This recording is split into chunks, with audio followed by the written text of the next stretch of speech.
I must have been, I don't know, 11 or 12 years old, something like that. And my sister brought home a college anthropology textbook, and there were these fabulous reconstructions of the ape men, of these fossils, and I just was hooked. That little girl from Minnesota, Genie Scott, had no idea she would spend her life defending that textbook. Today, evolution science in our classrooms is under attack from creationists, with chilling results. In one nationwide survey, 37% of people favor teaching only creationism. Genie first saw the problem in the 1970s. She was, by then, Dr. Scott, teaching anthropology at the University of Kentucky. I would get things written on my test saying, I know you want this answer, but I don't believe it. God created everything all at one time.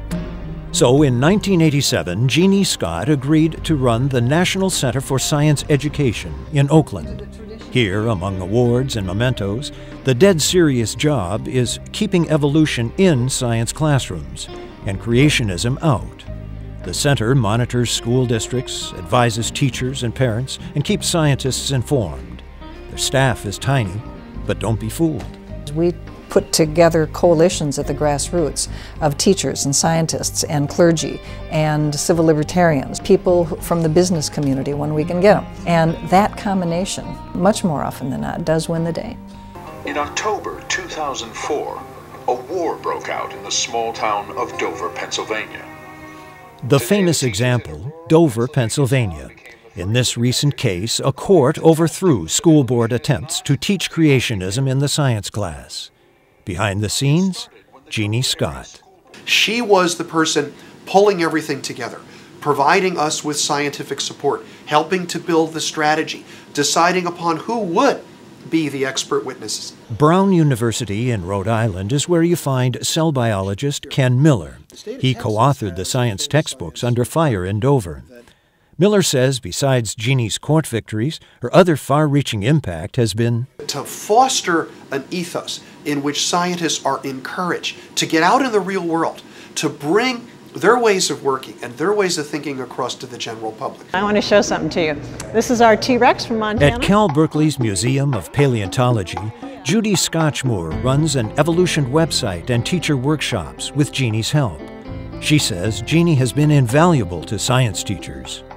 Teachers have understood that there's a phone call away from an answer. It may be, where do I find good resources to teach a particular aspect of science, or how do I deal with this misconception? And between her staff and Genie herself, they have the answers. I think we are all very grateful to her. Francisco Ayala is an evolutionary biologist at UC Irvine and spearheads evolution education for the National Academy of Sciences. He too relies on Genie for updates and advice, and he knows why even the creationists respect her. He's very thoughtful and very considerate of the interest and thinking of religious people, even if he may not necessarily be religious.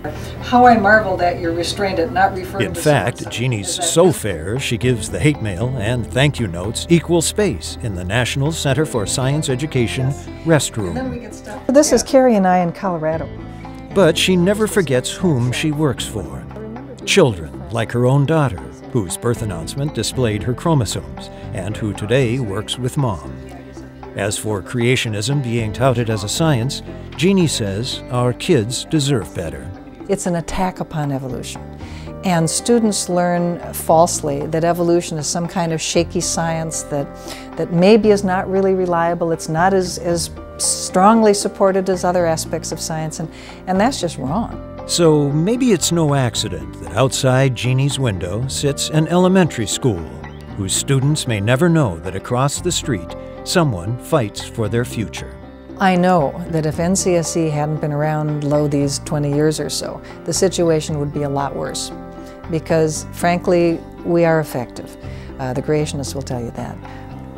This is the best job I've ever had. No question about it. I got the best job in the world.